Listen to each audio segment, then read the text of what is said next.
This podcast is brought to you by Buy Me a Porsche, where dreams meet generosity. Think of it like Buy Me a Coffee, but with horsepower.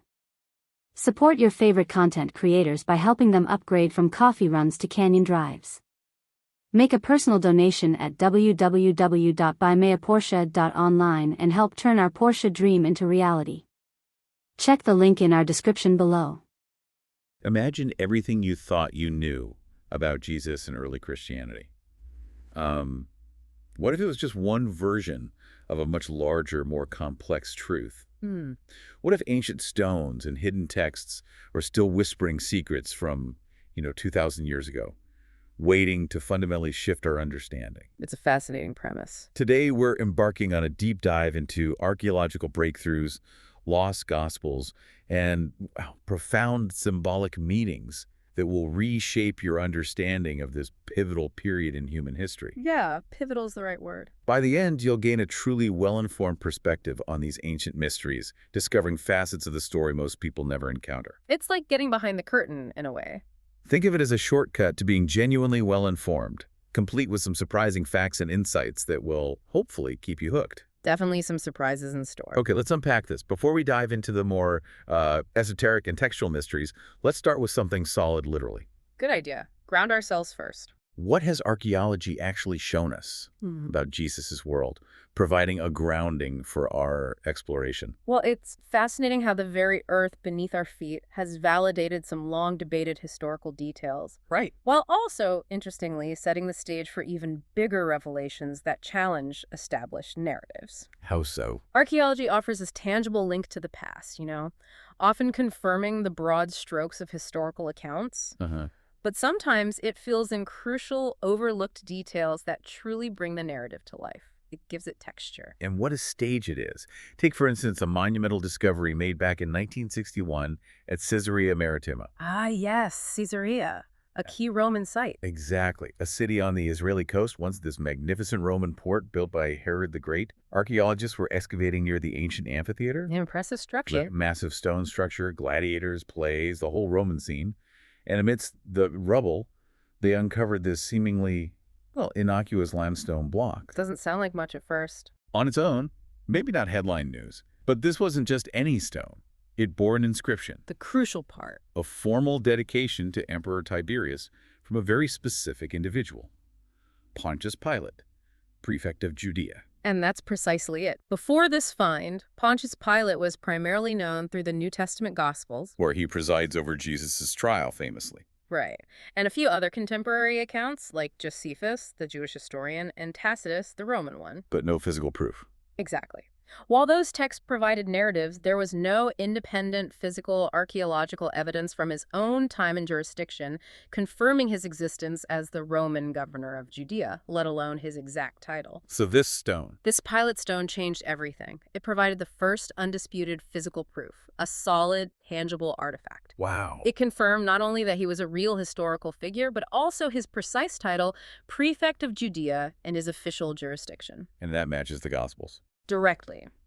This detail directly matched the gospel accounts, providing, undeniable evidence of the gospel writer's accurate historical knowledge of Roman administration in the early 1st century CE. It's incredible to think about the impact of that single stone, isn't it? It really is monumental. For decades, some critics had questioned the historical accuracy of the Gospels, suggesting Pilate might have been, a literary construct. Or just a generic placeholder figure. Right, or that the writers might have simply used a generic Roman official in their narratives without precise historical information. They argued such a figure might not have been accurately remembered. Plausible arguments before the evidence turned up. But the Pilate stone provided undeniable evidence of the Gospel writers' precise historical knowledge. It lends significant weight to their accounts of Jesus' trial and crucifixion. Absolutely. It anchored a key figure of the Passion narrative firmly in the historical record, silencing many of those specific doubts. It reminded us that sometimes the smallest details can hold the greatest historical weight. And the ground continued to yield even more direct evidence of the brutal realities of that era, helping to corroborate another long-debated aspect of the gospel accounts. You're talking about the crucifixion evidence. Yes. In 1968, a truly grim but profoundly significant discovery was made in northeast Jerusalem. What happened there? During construction work, laborers accidentally unearthed several ancient tombs in a site called Giviat HaMiftar. Okay. Within one of them, an ossuary, a bone box, basically, used for secondary burial after decomposition. Right, I know what those are. They found the skeletal remains of a man named Jehohanan. Now, human remains from this period aren't uncommon in digs in Israel, I suppose. True. But what was found still attached to Jehohanan's heel bone was absolutely extraordinary, wasn't it? Offering a chilling and unique glimpse into Roman execution methods. Exactly. A large iron nail, nearly 7 inches long, 7 inches. was still driven sideways through Jehohanan's right heel bone. This was the first, and to date, only direct archaeological evidence of Roman crucifixion methods ever discovered. The only one, still. Still the only direct physical evidence of its kind. The position of the nail suggested that Jehohanan's legs were likely positioned on either side of the crosspost, with the nail driven laterally through both heels into the wood, effectively pinning him. A brutal image. Forensic examination indicated he was a man in his mid-20s, crucified sometime between 7 CE and 66 CE. So, right in the same historical window as Jesus. Squarely within that period, yes, prior to the destruction of Jerusalem in 70 CE. And this single bone, it shattered a significant critical argument that had long been put forth. It did. For a long time, it was widely believed by some scholars that victims of crucifixion were typically left on the cross. To be scavenged or thrown into unmarked mass graves, denied proper burial, especially common criminals. And that argument was used to challenge the gospel accounts of Jesus' burial in a private tomb by Joseph of Arimathea. Precisely. But Johanan's ossuary proved definitively that bodies could indeed be retrieved by loved ones or sympathetic individuals and given a proper burial in family tombs. So the gospel story wasn't implausible on that front. It directly corroborated the gospel narratives of Jesus being taken down from the cross and buried with care. It affirmed that this practice was, in fact, historically plausible and not merely some pious invention. It grounded a deeply emotional part of the story in the harsh reality of Roman practice and Jewish custom. It provided a very concrete counterpoint to those assumptions, grounding the Gospel's depiction of Jesus' burial in a historically plausible context. These finds aren't just about confirming isolated facts, are they? Not at all. They provide a richer, more nuanced understanding of the social and legal environment in which Jesus lived and died. And the archaeological surprises, remarkably, continue right into our present moment, as noted in very recent reports, 2025. Yes, that's where it gets really compelling. This most recent archaeological revelation has actually strengthened a seemingly minor detail from one of the Gospels that many previously considered mere narrative flourish. Which detail is that? Recent excavations conducted underneath the Church of the Holy Sepulchre. The traditional site of the crucifixion and burial? Right. They've uncovered incredibly preserved soil samples. And within those samples, startling evidence of 2,000-year-old olive trees and grapevines. No way. Really? Olive trees and grapevines? Yes. They confirmed that a thriving garden, complete with the specific flora mentioned, indeed existed at that precise site 2,000 years ago.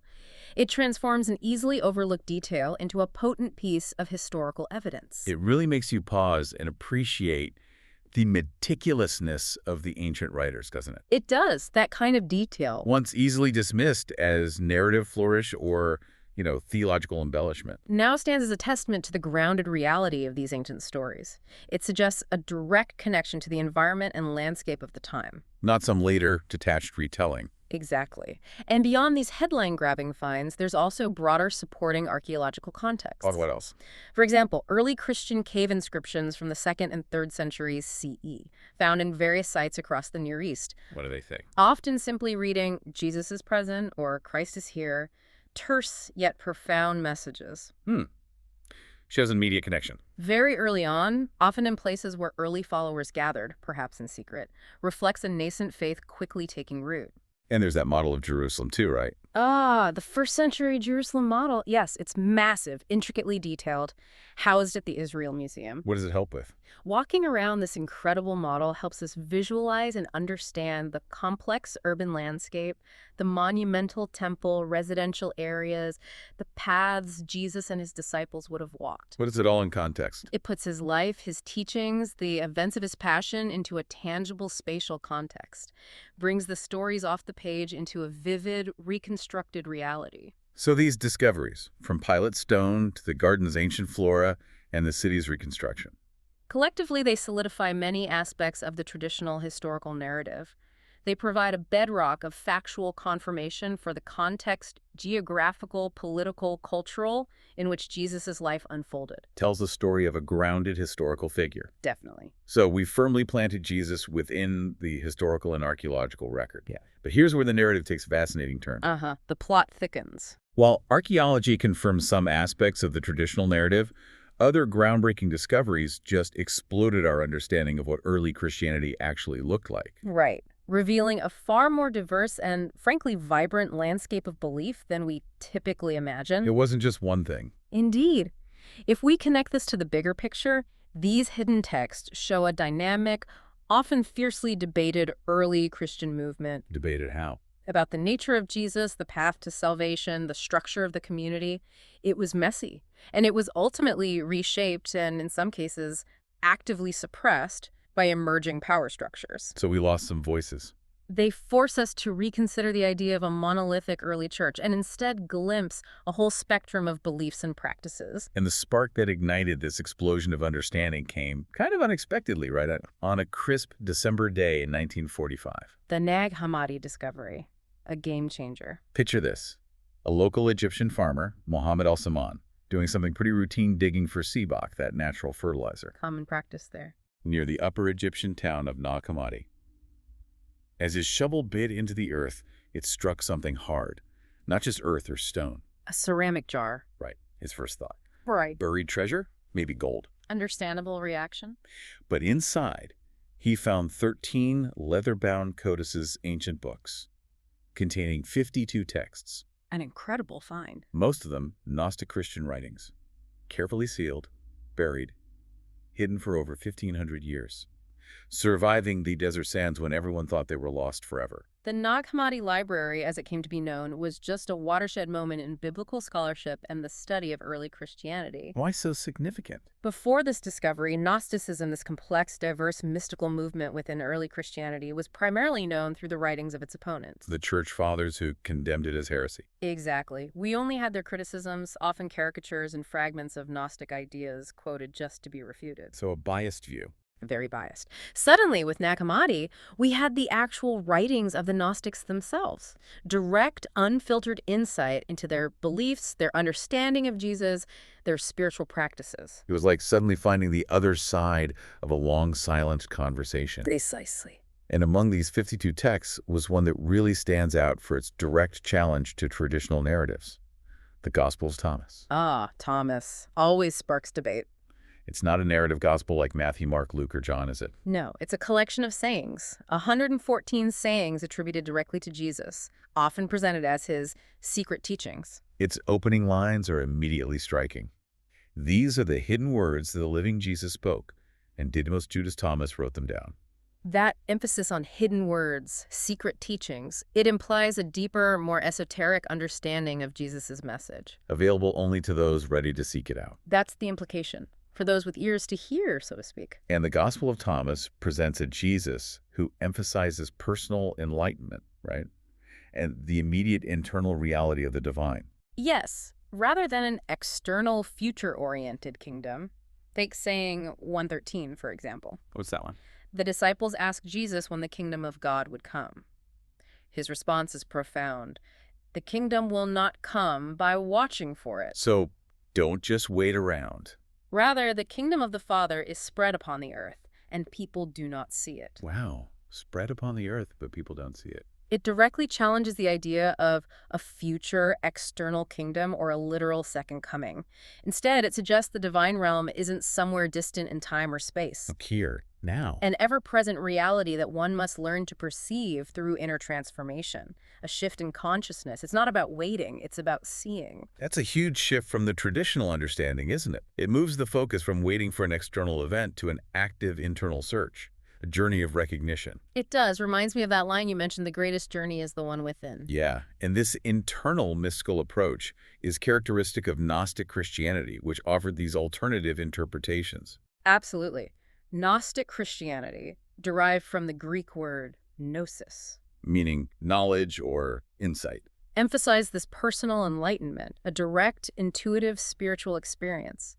They believed that a divine spark, a piece of the divine, resided within every human being. Okay. And salvation came through awakening to this inner divinity, not necessarily through adherence to external rituals, institutional doctrines, or even a specific savior figure in the traditional sense. So a different path to salvation entirely. In some Gnostic cosmologies, for instance, they posited a lesser imperfect creator god, often called the demiurge, The demiurge. who created the material world, which they saw as inherently flawed, maybe even a trap.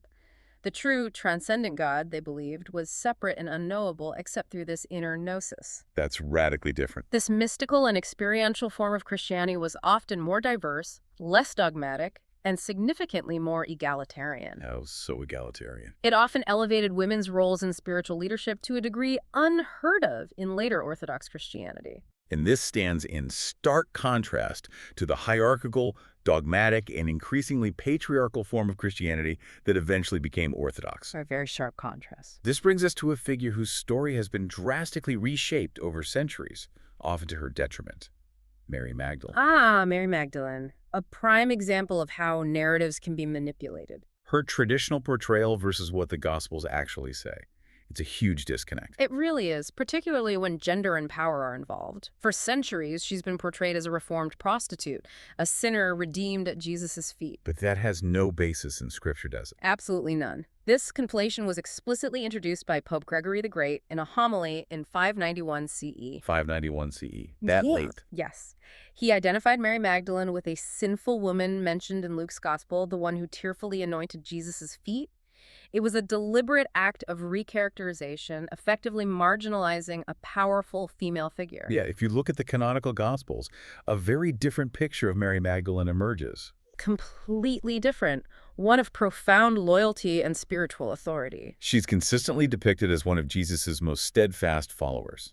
All four Gospels agree she was present at the crucifixion when most of the male disciples had fled. A crucial detail showing her courage. She's among the first at the tomb on Easter morning, often with other women. Right. And most significantly, in John's Gospel, she's the first person to encounter the risen Jesus and is commissioned by him to announce the resurrection to the other disciples. An extraordinary role, essentially the apostle to the apostles, the first bearer of the good news. But the Gnostic texts, unearthed at Nag Hammadi and elsewhere, reveal an even more central role for her, don't they? Even more central and authoritative, yes. Pushing her beyond apostle to the apostles to a unique position of spiritual intimacy. How so? The Gospel of Philip refers to her as Jesus' companion and explicitly states that the Savior loved her more than all the disciples and used to kiss her often on her mouth. Okay, that's provocative language. It is. Interpretations vary spiritual intimacy, direct affection, but it clearly indicates a unique closeness, a profound spiritual connection. And there's more.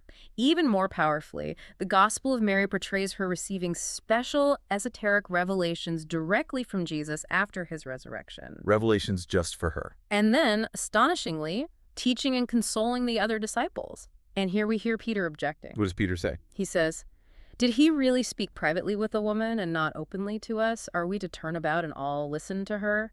Did he prefer her to us?"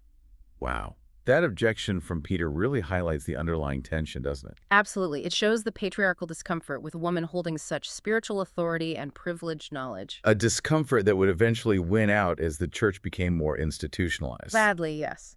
Which takes us directly to the suppression campaign and the patriarchal transformation of the nascent church. How did that happen? The shift began in earnest with the Council of Nicaea in 325 CE, convened by Emperor Constantine. Nicaea, a major turning point. This council, and subsequent ones, were pivotal in establishing what would become Orthodox Christian doctrine, defining the Trinity, the divinity of Christ, core tenets. But they also did something else. They also actively condemned and crucially destroyed alternative Christian texts and suppressed competing viewpoints. Why?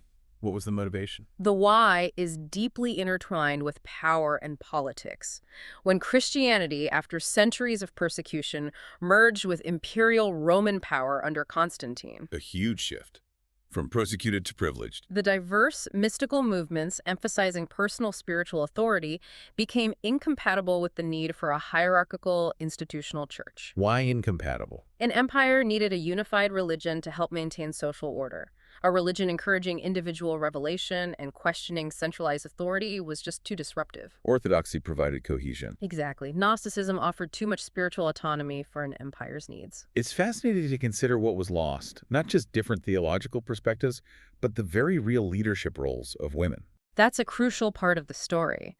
We know from Paul's own canonical letters, specifically Romans 16, written around 58 CE, Early on, that women were active and prominent leaders in the very early church, when its structure was still fluid. who does he mention? He greets Phoebe, whom he calls a deacon ikonos in Greek, implying an official church office of the church in Cenchreae, calls her a patron and benefactor. And Junia. He also greets Junia, whom he describes as prominent among the apostles. A truly extraordinary designation for a woman then. So these weren't just auxiliary roles. No, these were positions of significant authority, teaching, and mission. Yet that changed. As the church grew, sought to standardize doctrine and integrate into the broader Greco-Roman world, it increasingly adopted its patriarchal gender norms. Roman norms taking over. Women's leadership, which had precedence, became scandalous and unacceptable in broader Roman society. This is starkly reflected in later texts within the New Testament. Like 1 Timothy. Like 1 Timothy 2.12, often attributed to Paul, but widely believed by scholars to be later additions or forgeries. What does it say again? I do not permit a woman to teach or to assume authority over a man. She must be quiet.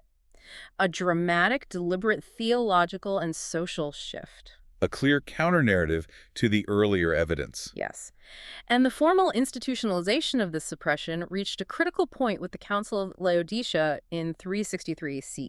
What did Laodicea decree? Among other things, it explicitly forbade the ordination of women as priests or deacons. Shutting them out completely. Perfectively, yes. Shutting them out of formal leadership roles for centuries. So what was lost isn't just esoteric doctrines. It's also the vibrant practices and leadership roles of women.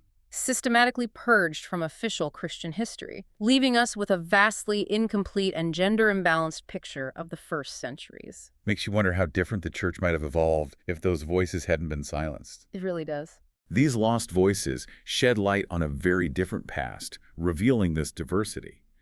But now, what about the gaps in Jesus' own story? Ah, the silences. So what does this all mean for our understanding of Jesus himself?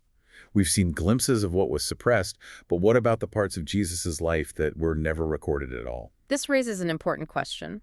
If we're looking for hidden knowledge, we also need to consider where the narrative itself goes silent, and why. The silence can be just as telling. Absolutely. It creates this vast canvas for speculation, prompting us to look beyond the familiar script. And the most profound silence surrounds what scholars call the missing years of Jesus' life. 18 years, roughly. We have his birth, the temple presentation as an infant, then that brief mention of him astounding teachers in the temple at age 12. Right. After that, nothing.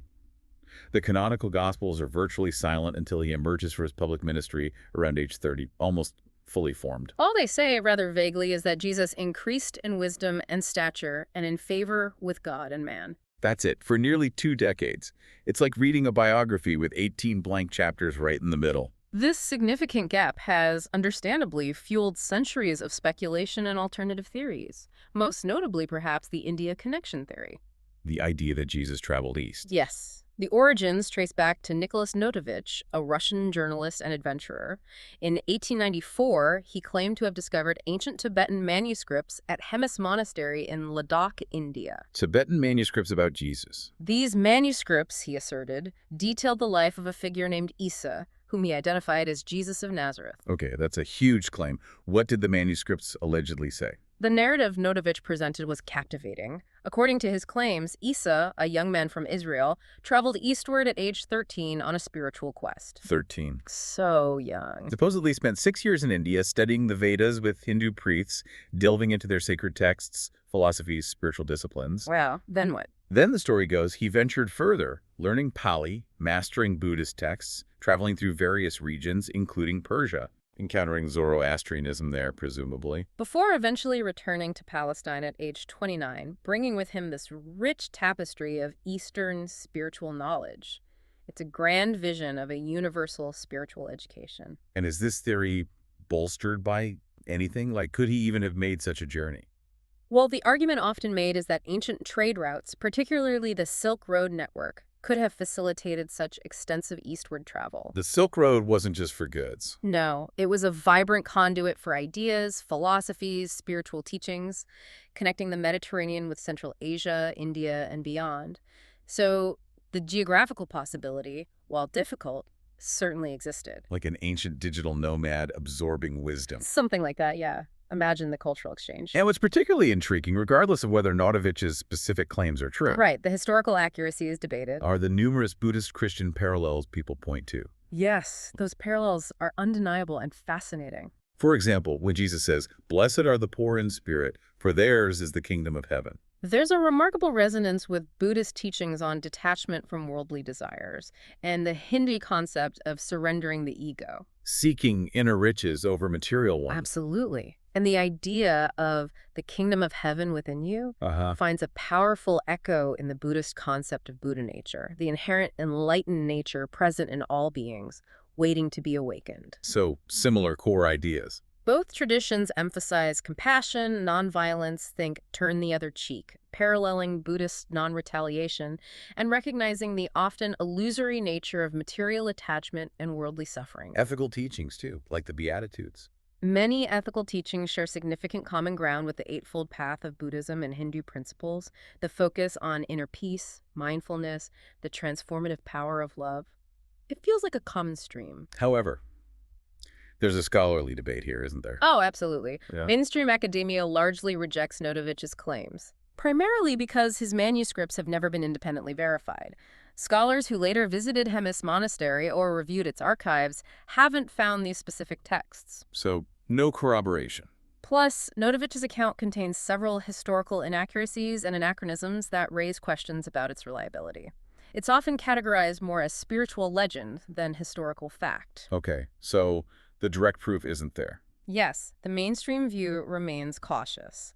But an alternative interpretation exists that finds value in these parallels without requiring direct study by Jesus. What's that interpretation? It suggests these similarities may indicate a common stream of perennial mystical wisdom present in the ancient world, arising independently in different cultures. Like universal truths being discovered simultaneously. Exactly. Profound human insights into spiritual reality. It speaks to a universal quest for meaning, liberation, divine connection that transcends geography.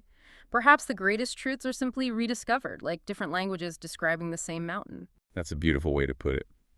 Okay, shifting gears slightly, let's revisit the why behind suppression and secrecy, but more on an institutional level. The idea of Vatican secrets always captures the imagination. It does. Conjures images of hidden theological bombshells, doesn't it? Maybe scandalous revelations or even, wilder conspiracy theories. But the reality is maybe less Indiana Jones. It's important to clarify that the term secret in Vatican secret archives is actually a mistranslation of the Latin secretum. Secretum, what does that mean? More accurately, it means private or personal. So, while the archives were historically private and highly restricted, they aren't necessarily holding earth-shattering theological revelations in the way a popular imagination suggests. The secrets are more mundane. More about internal church governance, diplomacy, meticulous record-keeping of a centuries-old institution. So what do these archives really contain then? Beyond the sensational headlines, what reveals the Church's deliberate shaping of its own narrative? The Vatican Apostolic Archive, its official name now, is immense. We're talking 85 kilometers of shelving. 85 kilometers. Over 1.1 million documents, covering more than 800 years of papal history. What kind of documents? Primarily diplomatic and political correspondence, popes and world leaders, meticulous records of church councils like Nicaea and Laodicea, vast administrative documents. And the Inquisition. Indeed, detailed trial documents from the Inquisition, which are incredibly revealing.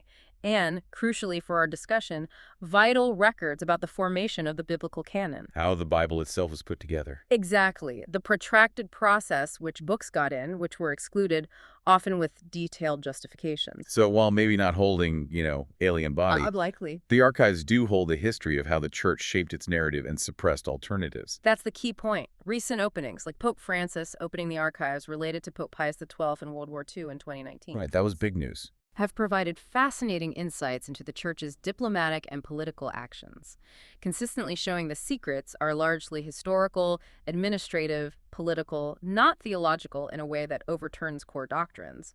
But they do show us how dissent was managed. Exactly.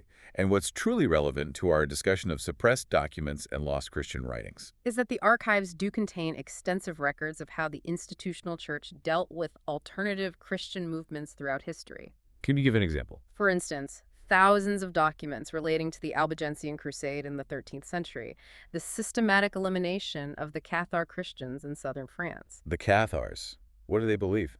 They believed they preserved an original, mystical, dualistic form of Christianity, emphasizing spiritual interpretation, rejecting the material world as evil, strong emphasis on asceticism. Which challenged the Roman Church. Directly challenged its growing power and doctrine. The Church viewed them as dangerous heresy. The records detail the theological arguments against them and the political and military efforts to eradicate them. And the Inquisition records must be particularly chilling. They are. They detail the systematic suppression of a wide array of mystical movements, spiritual groups, challenges to ecclesiastical authority. And feminine spirituality. Importantly, yes, various forms of feminine spirituality that often found expression outside official hierarchical structures. So the archives document the exclusion process. These council decisions, meticulously documented, explicitly determine which early Christian texts would be included in the biblical canon and which excluded, a deliberate act of shaping the narrative for millennia. So we know what was lost or pushed out. These records tell us precisely what early Christian texts were lost or sidelined, not necessarily because they were bad or factually incorrect, but often because they didn't align with the emerging institutional and political needs of the Church to present a unified front. It documents the careful curation of official history. Precisely. So we've navigated through the historical facts confirmed by the ground, explored suppressed histories and forgotten texts, considered the mysterious gaps in Jesus' biography. A lot of ground covered. But what if the real secrets, the deepest insights, aren't just in what was said or unsaid, but in how the very texts themselves are encoded? Moving into symbolism and deeper meanings. These discoveries give us a new historical lens, but ancient texts, especially spiritual ones, often operate on many levels, don't they? Absolutely. What if the profoundest secrets are hidden in plain sight, woven into the language and symbolism itself? This is where knowledge becomes truly transformative, isn't it? Not just about what happened, but what the stories mean on a deeper, universal, personal level. Exactly. Ancient cultures, particularly in the Near East, saw language as far more than mere communication. They saw it as a reflection of divine order, a tool for unlocking deeper realities. And nowhere is this clearer than with the Hebrew alphabet itself. The power of those letters. Unlike our modern letters, where letters and numbers are distinct, Hebrew characters function simultaneously as both letters and numbers. This system, gematria. Gematria, yes. It allowed ancient scholars and mystics to find deeper, hidden connections and layers of meaning within the sacred texts. Can you give an example? Sure. Take the word for life in Hebrew, chai, spelled with two letters, chet and yod. Okay. The numerical value of chet is 8, yod is 10. Together they add up to 18. Which is why 18 is significant in Jewish tradition. Precisely. Lucky number associated with blessings, gifts, or consider eched, meaning one or unity. It's a dual concept. Its letters, aphel, 1, chet, 8, dela, 4, sum to 13. Intriguingly, the word ahava, meaning love, also sums to 13. Aleph 1, Hey 5, Bet 2, Hey 5. Wow. So unity and love share the same number. These numerical relationships were believed to reveal hidden connections, deeper meanings, suggesting the very fabric of reality was encoded within the language. Like that ancient text says, the language creates a world of stories, but the numbers show the essence, all in the same text. Exactly. It implies a universe where language, mathematics, divine wisdom are intrinsically linked. Different facets of the same underlying spiritual reality, a profound way to engage with text. This understanding completely transforms how one might approach Scripture. It's not just a literal story, but a complex tapestry of symbols, numerical codes, layers of meaning designed to be unraveled. We see elements of this too in sacred geometry, interwoven in Scripture. Mathematical patterns, symbolic numbers throughout the narratives. Indeed. When Jesus feeds 5,000 with 5 loaves and 2 fish. 5 plus 2 is 7. Right. An ancient mind attuned to these patterns might immediately notice that 7 is a number representing completeness, divine perfection, cosmic cycles in many ancient traditions. Not just a coincidence. A symbolic marker of divine provision and wholeness. Similarly, the choice of 12 disciples Connects to the 12 tribes of Israel. and also the 12 signs of the zodiac, 12 months of the year, symbolizing cosmic wholeness, a universal mission. These aren't accidental details. They're deliberate layers of meaning. Inviting deeper contemplation. Yes. This also sheds profound light on Jesus' parables, which he explicitly presented as coded messages. He did. He told his disciples he spoke in parables so that the knowledge of the mysteries of the kingdom of heaven has been given to you, but not to them. Matthew 13:11. Suggests a language of initiation. Where spiritual truths are deliberately veiled for the unprepared, revealed only to those who've earned the insight through readiness, inner work, heightened perception. Like ancient mystery schools. It truly is a way of saying wisdom must be earned, not just handed out carelessly. The parable of the sower, for instance. Not just about farming. Not at all. It's a profound teaching about different states of consciousness and their receptivity to spiritual truth. The seeds are the teachings. And the soil is the listener's mind. Exactly. The inner state open, prepared, distracted. Some minds, like rocky ground, hear but can't retain. Others, thorny ground, choked by worldly worries. Look at soil. A prepared heart and mind allows the seed of truth to take root and flourish, leading to transformation. It's an allegory for the inner landscape of the seeker. And the symbolism extends to core concepts like light and darkness. Which often carry far deeper esoteric meanings and biblical interpretations, not just day and night. But knowledge and ignorance. Spiritual awakening and spiritual sleep. Divine presence and absence. When Jesus declares himself the light of the world, it's not merely physical. But a claim to being the source of spiritual illumination. Dispelling the darkness of ignorance. And many other symbols carry similar weight, transforming them from literal elements to powerful metaphors for the inner journey. Like water. Water universally signifies purification, spiritual cleansing, rebirth.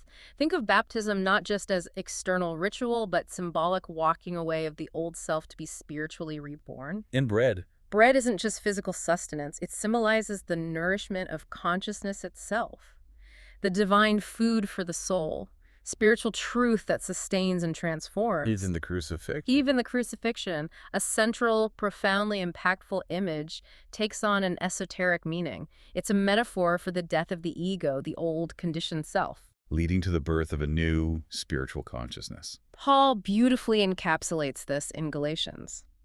I have been crucified with Christ. It is no longer I who live, but Christ who lives in me. A radical statement of inner transformation. It is. This understanding extends even to prophetic symbolism and the concept of an esoteric Jesus. The word apocalypse, for instance. Commonly associated with destruction, cataclysm, end of the world. But its original Greek meaning is different. Apocalypsis, meaning revelation or unveiling.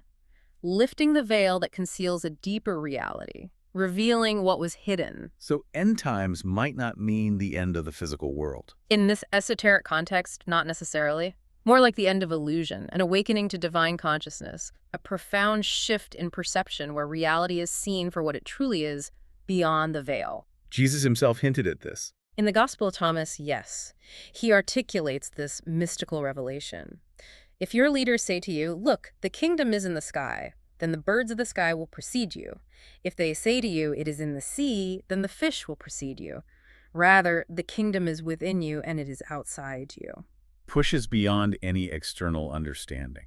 Suggests what we perceive as reality is in many ways a shared dream, a limited projection. Awakening means seeing through that illusion to the divine consciousness underpinning all existence, present everywhere, within and without. And the Book of Revelation, usually seen as terrifying prophecy. Can also be understood on multiple levels, certainly as political critique of the Roman Empire's persecutions, but also as a profound psychological text about the death and rebirth of consciousness, individual and collective. And deepest level. As a mystical text revealing the ultimate unity behind apparent duality, the unfolding of spiritual truths to those who can see, a journey of the soul, not just a historical timeline. Yes, this interpretation redefines fundamental Christian concepts, doesn't it? Yeah. Like the second coming. Not necessarily a historical return of a physical Jesus, but perhaps the awakening of Christ consciousness within humanity itself. A universal spiritual enlightenment. Manifesting when enough individuals achieve that inner transformation, and the new heaven and new earth. Not a future paradise, But a present reality, visible right now to those who've learned to see beyond the veil of ordinary perception, experiencing the world with awakened eyes. This fundamentally transforms Christianity, then, From a religion of external belief in historical events and dogmas, into a dynamic internal path of direct spiritual experience, a journey of personal gnosis. and this, of course, is precisely why these mystical interpretations were often suppressed by institutional authorities. Because they challenge centralized authority. Exactly. They sought to control access to the divine through intermediaries and established doctrines. Mysticism offered a direct connection, bypassing the hierarchy. So as we wrap this up, what picture emerges? Well, as we conclude our journey through these unveiled mysteries, a complex picture emerges of Jesus and the secrets surrounding him. We've seen archaeology confirming historical details. Grounding Jesus firmly in the historical world, yes. Yet, simultaneously, the discovery of alternative traditions like Nag Hammadi paints Jesus as this profound, mystical teacher. Whose deepest insights were too revolutionary. Insights emphasizing inner knowledge, direct spiritual experience, perhaps too revolutionary and decentralized for the hierarchical institutional church that eventually emerged. And the missing years. We've explored that intriguing idea.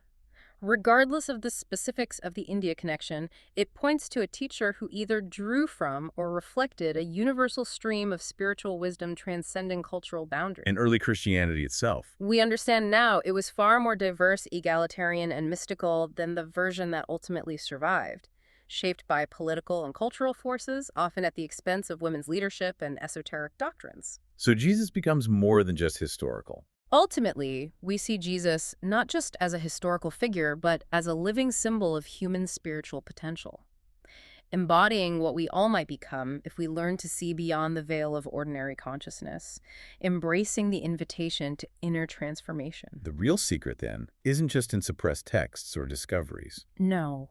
It's in recognizing that these stories, symbols, teachings are about an eternal spiritual journey we're all invited to undertake. The kingdom of heaven is within you. The light shines in the darkness. Be still and know that I am God. These aren't just ancient sayings, they're living invitations to discovery, transformation, awakening within ourselves. The search for the historical Jesus inevitably becomes a mirror, reflecting our own deepest questions about purpose and meaning. Challenging us to reconcile these diverse, sometimes conflicting narratives within ourselves.